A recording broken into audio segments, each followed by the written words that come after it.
Dalam nama Bapa dan Putra dan Roh Kudus. Amin. Allah Tritunggal Maha Kudus, kami kau ajak untuk semakin cerdas, semakin bijak, dan semakin penuh pengertian, serta mempunyai pengetahuan akan iman kami. Bantu kami ya Bapa untuk belajar menjadi lebih rendah hati dalam penghayatan kami kepadamu. Terpujilah namamu kini dan sepanjang masa. Amin. Para saudaraku terkasih, hari ini kita mendapat penghiburan yang sangat luar biasa dari Tuhan Yesus. Datanglah kepadaku, kamu semua yang letih, lesu, dan berbeban berat. Datang. Kata datang itu suatu undangan, suatu pengharapan, suatu penyerahan diri. Ketika kita sudah berjuang, bergulat dengan berbagai macam problem kehidupan, ya, yang sangat berat sekalipun, sehingga meletihkan, memberikan letih, capek, bukan hanya fisik, tapi psikis. Ketika datang bertubi-tubi penderitaan yang tak henti-hentinya, Yesus mengatakan, datanglah kepadaku.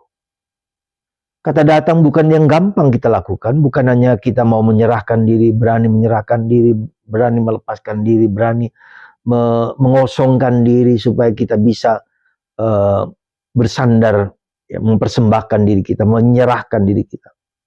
Bukan gampang. Kita tipe orang yang tidak mudah percaya. Dan itu membutuhkan suatu keyakinan, suatu pengalaman bahwa Tuhan adalah segala-galanya. Kita percaya pada penyelenggaraan ilahi. Tuhan tak akan menelantarkan kita.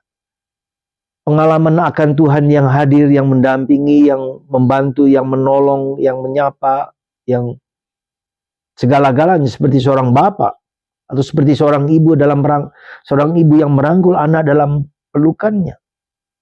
Itu bukan sesuatu yang gampang, butuh perjuangan, pergulatan, segala macam.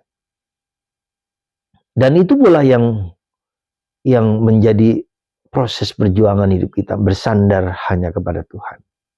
Tetapi itu butuh waktu yang panjang, yang lama. Tapi Tuhan sungguh-sungguh menghibur kita untuk tidak menyandarkan diri kepada yang lain, hanya kepada Tuhan. Karena itu memberikan kedamaian dan menjadikan bahwa salib itu, beban itu, kuk itu dipanggul karena ringan. Dan inilah panggulan salib itu seringkali kita merasa begitu berat, begitu luar biasa. Tetapi sebetulnya di dalam Yesus kita dalam Yesus kita merasa ringan beban itu. Nah, bagaimana beban yang berat itu menjadi ringan? Dan inilah suatu proses yang saya menyebutnya sebagai berteologi. Kita semua berteologi, Anda semua, kita semua berteologi. Ya. Berteologi artinya kita belajar memahami bahwa kehidupan ini adalah dalam tangan dan genggaman Tuhan. Bukan aku yang mengontrol, tapi Tuhan yang mengontrol hidupku. Tuhan yang mengontrol, bukan aku. Kita percaya pada penyelenggaraan ilahi. Kita yakin akan kebaikan Tuhan. Ya, maka kita bisa melihat bahwa iman itu suatu proses untuk menjadi cerdas, untuk menjadi bijak, untuk memiliki pengetahuan, untuk memiliki pengertian. Ya, jadi dalam proses hidup rohani kita, sekali lagi saudaraku, kita belajar untuk menjadi lebih bijak, lebih cerdas, lebih bijaksana. Karena kita tahu, kita alami, kita rasakan kebaikan Tuhan tiada batasnya. Itulah saudaraku terkasih dalam Kristus. Semoga kita semua, Anda semua, dan dalam proses perjuangan itu kita harus berusaha, harus belajar. Jangan jatuh pada lubang yang sama. Karena itulah, maka saya mengatakan bahwa kenapa disebut cerdas? Karena sekali lagi Tuhan memberikan roh pengertian, roh cerdasan, roh pengetahuan, roh hikmat yang melampaui batas-batas kemanusiaan.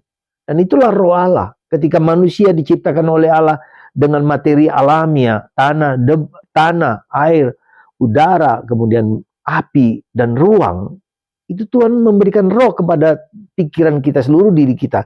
Tuhan memberikan bagian Dia. Maka manusia merupakan percikan, cerminan Allah, citra Allah. Citra Allah itu citra yang membuat kita mengerti, faham. Maka kerap kali juga saya harus mengatakan bahwa penderitaan itu membuat kita harus belajar untuk menyerahkan diri kepada Tuhan. Belajar untuk mengerti bahwa Tuhan punya kehendak yang seringkali berbeda dengan apa yang kita maui. Itulah makna, salah satu makna dari penderitaan. Mari kita belajar saudara, dari pengalaman-pengalaman kita, bahwa Tuhan selalu membuat kita semakin menyerah kepada pasrah kepadanya. Tetapi pada saat yang sama, kepasrahan itu muncul karena kita sadar bahwa Tuhan sungguh baik bagi kita. Semoga Tuhan memberkati Anda, saya, dan kita semua. Dan kita dilatih untuk menjadi cerdas dalam hidup kita. Tuhan memberkati kita semua. Bapa, Putra, dan Roh Kudus. Amin.